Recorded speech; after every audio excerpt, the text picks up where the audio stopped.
Beğendi. Yaraşır ha. Benim çok hoşuma geldi. Ne oldu? Beğenmedi.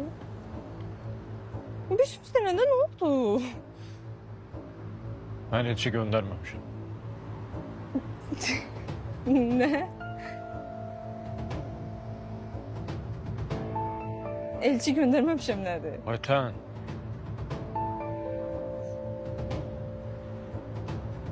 Ben sana elçi göndermemişim.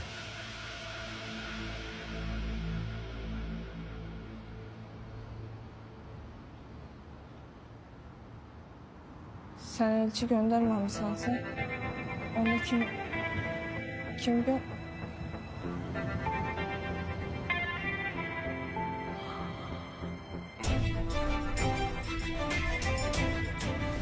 Sen günlerin en güzeline layıksın.